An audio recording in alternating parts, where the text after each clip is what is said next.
Hello everyone, my name is Krishna. I know many of you think that India has been developing in recent years.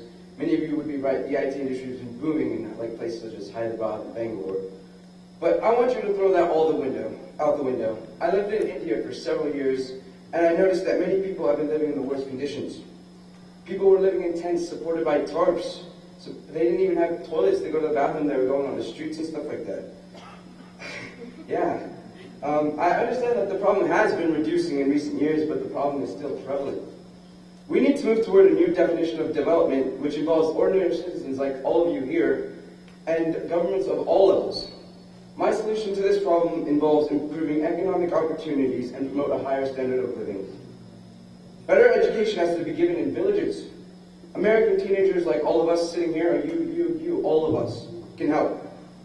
We need to encourage more of us to go back to India to raise the standards of living there.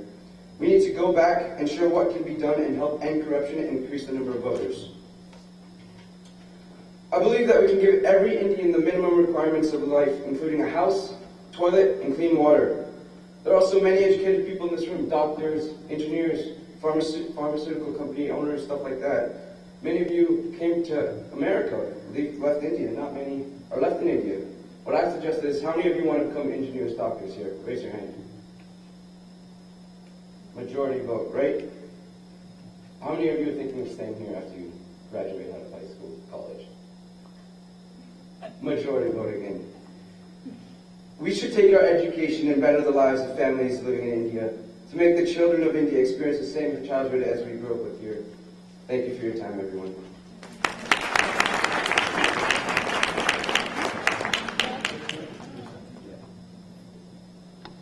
Well then, Krishna, it's a last minute thing, but you gave the punch to the things. So that's what expectation is, Krishna, you should, once you grow up and achieve a certain thing, you always think, instead of you having a second car, you think that 8 of my friends in India will have cars. Think like that. So help them. If you have a house, you say, 10 of my friends will be having houses next year with my help.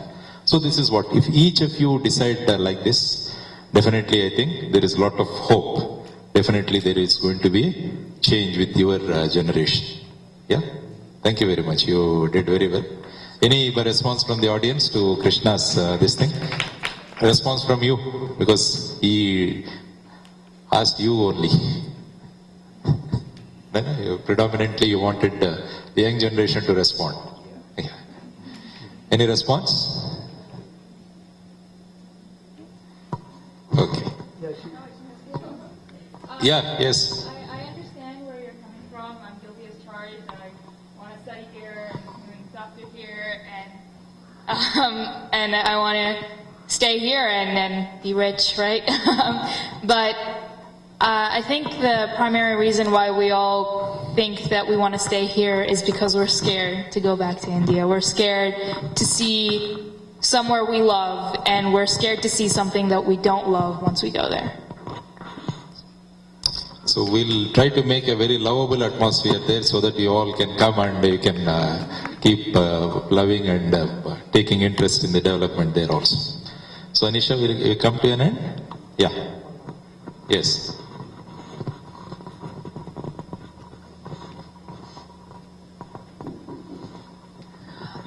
I want to mention the cultural intolerance, as Obama mentioned in his comment after his recent visit. And I personally noticed a lot, like nobody is tolerant about others' religion. Everybody wants and religion is something we can follow inside, but it doesn't need to be in the campaign, in the elections, in the economy. Everywhere the impact of religion need not be. So people, if they develop that cultural intolerance and if the governments can support that rather than the other way. Nowadays the government is supporting the other way, but if government can support with certain policies in developing that culture, that would be fine. Yeah, again, ma'am, everything finally comes on to the basic bottom line is the education again. How you train them and how you increase their vision and how you train them. That is what is the requirement. Because in the name of getting the degrees and all this thing, that has become the prime importance. Ends have become very, very important rather than the means. That's what we used to. But I see that in the educated people too. Yeah, I mean, In all don't walks call of them life. educated. Don't call them educated. Call them literate. More literate, less literate. So education is totally what Albert Einstein said. What remains with us when you forget what you have learned in schools and colleges. So our endeavor is to see that more and more real education takes place. That's what the thing, what I am planning, or the initiative, what I am thinking, is to see that a child is educated, not he just becomes illiterate. So that is what is the endeavor. Let us see how it comes. And So, I see yeah. one more Ji. difference between America and India is this participatory democracy.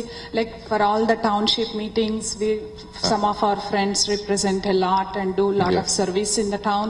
Right. Whereas in India, it's only the people who got elected once in every 5 years, it's their job. Running the government is their job. Yeah, that is what the participation, that's what we say. Like everything we look for the politician to do. Many of the people, they don't realize their own potential. Maybe I keep telling in a street, if all of us, why not we get together and do something? That type of initiative is not seen. Again, I think it comes with the education part of it. What do you think now, Anisha? Final conclusion? Yeah, I just need 2 minutes. Yeah, right? yes. Okay. First, I want to congratulate and thank all the kids who have presented for all their insights. Actually, we have come in to listen to insights of Mr. Lakshminarayana, but there is a common notion in folks in India. You folks living in America, what the hell do you know about the problems in India? Right? Folks watching the Mana TV, right? And then whoever would watch it on the YouTube, they'll realize not only the adults here, but even the kids here know the problems of India and they care about India. Right? I'd agree with you, sir, about that. The crux of the problem seems to be in education, right? And I also commend you for raising the initiative to see if all the people in government service would send their kids to the government schools. The pathetic part is the teachers who are teaching in the government schools are sending their kids to corporate schools, right? But I really appreciate if it would turn around, right? And there was one kid who mentioned that not many students are going up to the graduation, right? Yeah, it's a very fair thing. And let's also recognize, right? I mean, that ties in with the number of people living below the poverty line. So one option may be to add some vocational training to the curriculum in government schools so that may probably inspire them, right? For folks who do want to, start earning at a younger age, maybe it motivates them to go to government school, pick up a skill so that they can start making money sooner, right?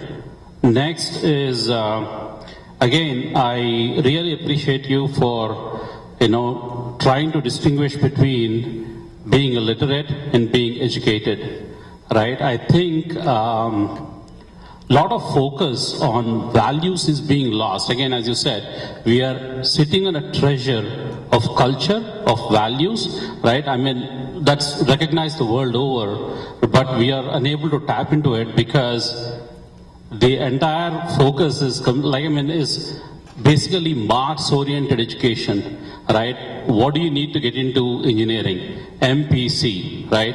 So languages are not important, whatever culture and all that, the moral values, the values that are taught as part of that are kind of being sidelined in the curriculum, right? I think that's probably, again, I want to commend Sai Nitya, right? I mean, for her version of spirituality. I truly wonder, Ma, how many kids in India of your age will be able to define spirituality in such a nice way? Really appreciate it. Again, India has been a country, right, based on spirituality, the moral values and all the things that have been part of our the culture, the scriptures and everything, but somehow the connection is being lost gradually, right?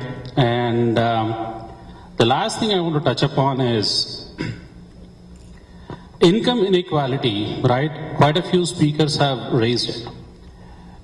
Let's accept income inequality is prevalent in the US also, right? There are a lot of ultra billionaires, and then there are a lot of people who are making life just by the minimum wage. And some people mentioned about fear in India, right? So what's the difference? Why do I, even if I were making minimum wage, would prefer to be in the US than in India? The basic needs are assured here. Water, power, right? The basic infrastructure and the basic security that nobody dare touch me, right? For some reason, that is still not there in India. And again, as folks have mentioned, there have been plans, right, to interconnect rivers, to solve the water problem, right? India is like surrounded by water on all the three sides. And every year, invariably, we have floods in parts of India and drought in lots of parts of India, right? I think, again, India used to be a loaner from IMF. India is now a lender to the IMF. I think and also, right, money and business has been flowing into India. It's high time, I don't know how, but we need to make this a priority to assure the basic needs are met. Because I feel that, as a lot of people said, like, a lot of money is flowing into India. And again, I went to a town in the part of India, right? And again, what I mean to say is, people are able to make things themselves. I went to a small town in India called Nizamabad. There is an apartment complex. Just 1 minute, There's an apartment complex. In the town in Nizamabad, where the water is scarce, they are supplying mineral water for 1 hour. So if government can provide the basic infrastructure, people are willing to take that 10 levels up. Thank you, sir. Thank you, everybody.